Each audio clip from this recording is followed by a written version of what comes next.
Hello tout le monde, j'espère que vous allez bien. Je suis ravie de vous retrouver aujourd'hui dans cette nouvelle vidéo afin de vous présenter mes quelques acquisitions livresques du mois de juillet. Je vous parlais de Karine Guibolt, cette auteure française très connue en matière de thriller dans mon dernier update lecture et je vais dans ce book haul vous présenter deux nouvelles acquisitions de cette auteure.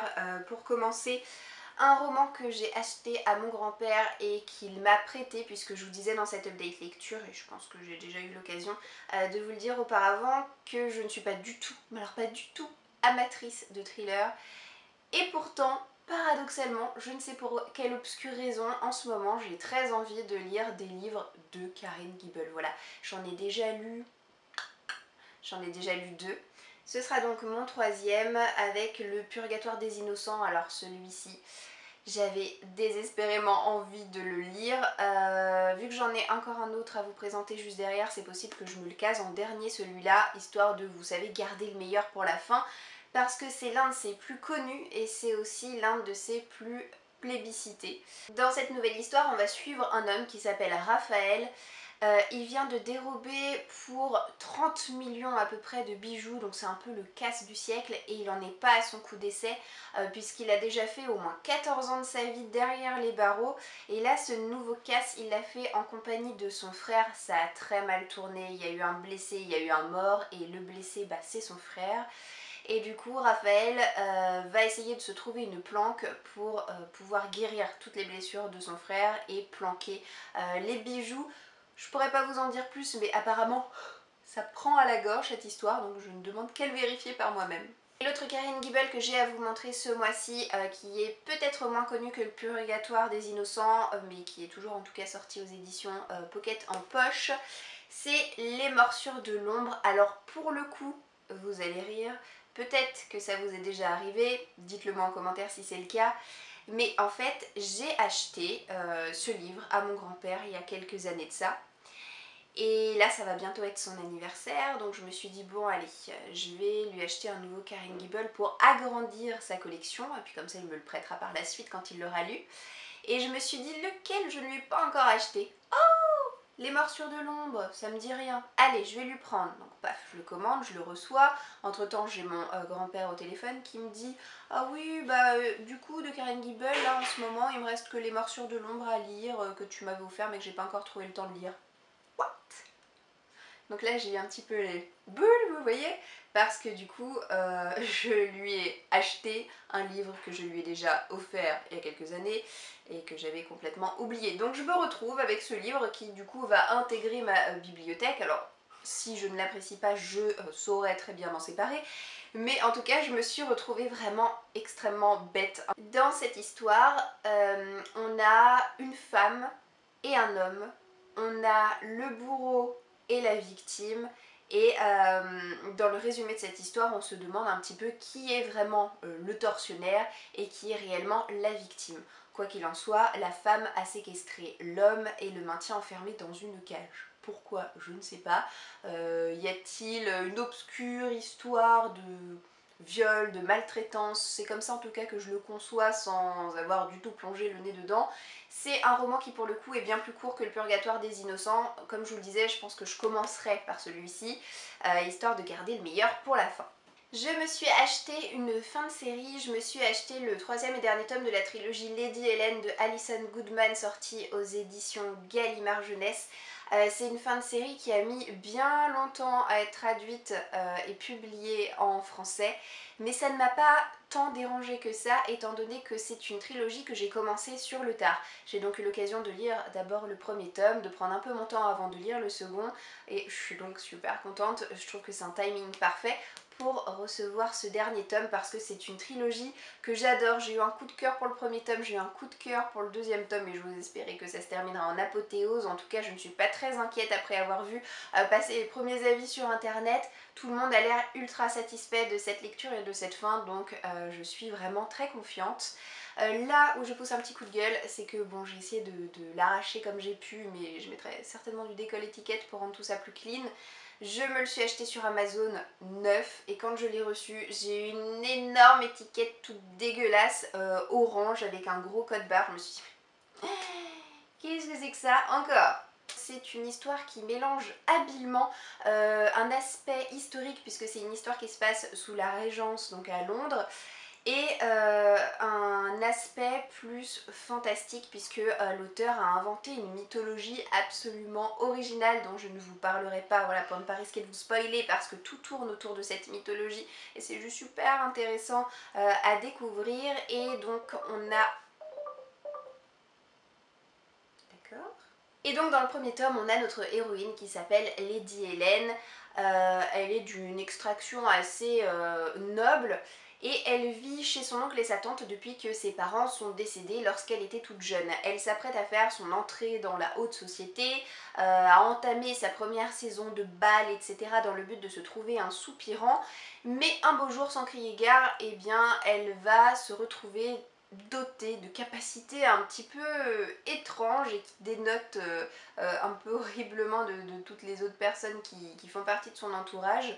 Dès lors, sa vie va complètement changer, d'autant plus qu'elle va faire la rencontre de Lord Carlston qui rôde un petit peu autour d'elle et qui a une très mauvaise réputation puisque il aurait tué sa première femme. Je vous en dis pas plus par rapport à cette histoire, mais très honnêtement, si vous n'en avez jamais entendu parler, si ça vous intéresse, eh bien n'hésitez pas parce que c'est vraiment une trilogie qui vaut le détour, que personnellement j'adore. Je ne sais pas quand est-ce que je me plongerai à l'assaut de ce dernier tome parce que je saurais très bien qu'après il n'y en aura plus d'autres, mais en tout cas je suis heureuse que ce livre fasse maintenant partie de ma pile à lire. Je me suis ensuite pris une suite de série pour laquelle je ne suis absolument pas à jour puisque j'ai eu un jour l'idée saugrenue de me refaire cette série du début, donc en repartant du premier tome, alors que j'en étais arrivée au tome 5 ou 6. Donc j'ai accumulé beaucoup de retard, surtout que je ne suis pas du genre à me marathonner les séries, enfin les tomes d'une même série.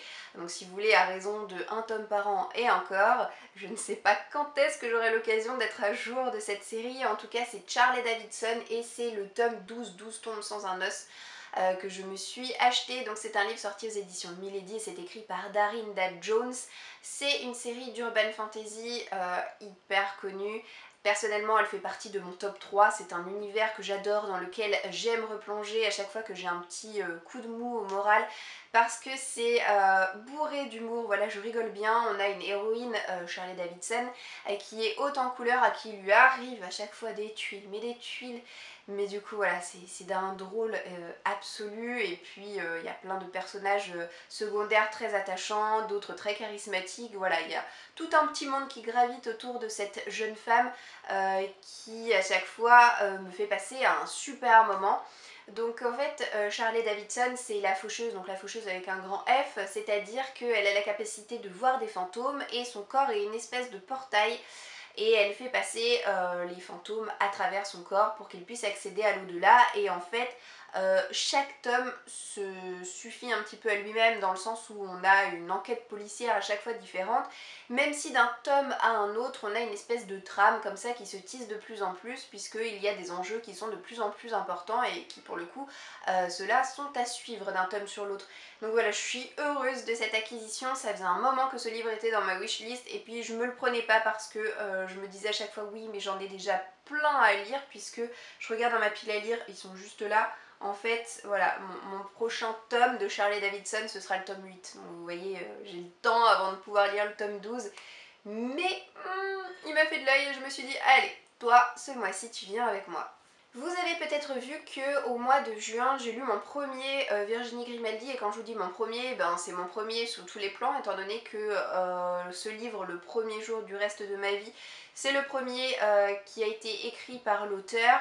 J'ai passé un bon moment de lecture, ça n'a pas non plus été une lecture exceptionnelle, mais tout le monde m'a encouragée à poursuivre ma lecture des livres de cet auteur en me disant qu'à chaque fois son style et ses idées d'histoire se bonifiaient, donc ça m'a mis en confiance et c'est pourquoi je me suis acheté son deuxième livre.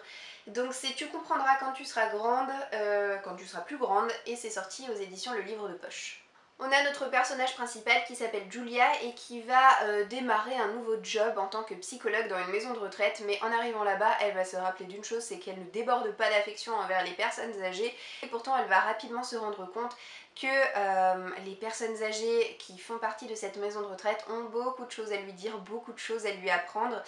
J'ai remarqué avec le temps que j'apprécie beaucoup les histoires qui mettent en scène des personnes âgées parce qu'en général ce sont des histoires qui sont émouvantes, qui sont bourrées de bons sentiments et qui me font un bien fou au moral. Donc je pense que étant donné que le sujet m'intéresse davantage que son premier roman, je devrais passer un bon moment de lecture avec ce livre. Et pour terminer avec les romans, je me suis finalement pris un livre qui est plus profond, c'est Toute la lumière que nous ne pouvons voir de Anthony Doerr. Donc c'est un livre qui a remporté le prix Pulitzer 2015, je ne l'ai pas du tout pris parce qu'il est primé, mais en tout cas je vous le mentionne voilà comme ça. Au passage, c'est un livre qui porte sur la Seconde Guerre mondiale, c'est rigolo dans le sens où... Enfin non, c'est pas drôle, mais ce que je veux dire, c'est que c'est un thème qui, il y a quelques années en arrière, ne m'intéressait, mais alors pas du tout, je m'achetais rien du tout concernant ce thème-là. Je partais du principe que je lisais pour me changer les idées, pour passer un bon moment de détente et certainement pas pour plonger dans les horreurs du passé qui, même si elles sont romancées, ont finalement quand même plus ou moins existé.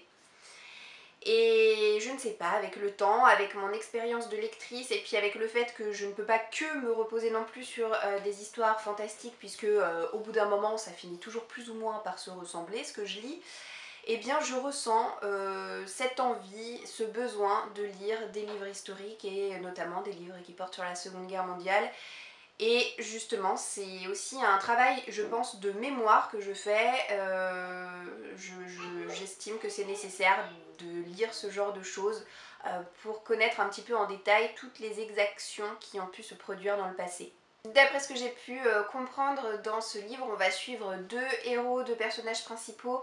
D'un côté Marie-Laure, qui est une jeune aveugle qui va rejoindre son père qui s'est réfugié dans l'île de Saint-Malo. Et de l'autre, un jeune homme qui s'appelle Werner, il est orphelin, c'est un véritable génie dans tout ce qui est électromagnétique. Et il va être réquisitionné par les Allemands dans le but de briser la résistance. C'est un beau bébé de 700 pages et en plus de ça c'est écrit très petit. Je ne sais pas, pour être honnête avec vous, quand est-ce que je trouverai le courage et l'énergie pour le sortir de ma pile à lire, mais en tout cas voilà, ce livre me tentait depuis pas mal de temps. Ça faisait un long moment qu'il était présent dans ma wishlist et je suis très heureuse de l'avoir maintenant en ma possession. Je me suis pris le tome 3 de The Promised Neverland. Il y a un énorme engouement autour de cette série de mangas, c'est vraiment le phénomène en cours depuis quelques mois. Je n'en ai lu aucun pour le moment des tomes. Si je vous l'ai pas déjà dit en vidéo, je sais que j'ai dit sur Instagram en story, sur YouTube je suis pas sûre, mais je fonctionne de la manière suivante pour mes mangas. C'est-à-dire que j'ai fini de relire toutes mes bandes dessinées, donc je suis passée à la relecture de tous mes mangas. Et ce que je fais, c'est que je lis chaque jour un ou deux chapitres de manga. Alors très clairement, je progresse pas vite comme ça, mais ça me permet de les savourer parce que lorsque j'étais plus jeune et que je lisais des mangas, eh bien je les achetais et je les lisais dans la foulée. Et comme je suis quelqu'un qui lit très très vite, eh bien c'est encore plus le cas quand je lis des ouvrages à bulles. J'avais vraiment l'impression de payer pour une dizaine de minutes de lecture. Alors j'exagère quand je vous dis 10 minutes de lecture évidemment, mais en tout cas ça me prenait si peu de temps pour lire que c'était juste pas rentable pour moi. Donc là c'est une méthode comme une autre de faire durer le plaisir, mais c'est sûr que quand on est pris par l'histoire c'est un peu difficile de s'arrêter tous les 1 ou 2 chapitres, mais en tout cas voilà, je m'y astreins. Je fais ça depuis quelques mois maintenant et ça se passe très bien. Et voilà, cette vidéo est désormais terminée, j'espère qu'elle vous aura plu. N'hésitez pas à me dire en commentaire si nous avons quelques acquisitions communes et si jamais vous avez lu certains des livres dont je vous parle aujourd'hui, dites-le moi aussi parce que ça me motivera peut-être à les sortir plus rapidement de ma pile à lire, en tout cas je l'espère. Je vous souhaite de passer une très bonne journée et je vous dis à bientôt dans une prochaine vidéo. Ciao ciao!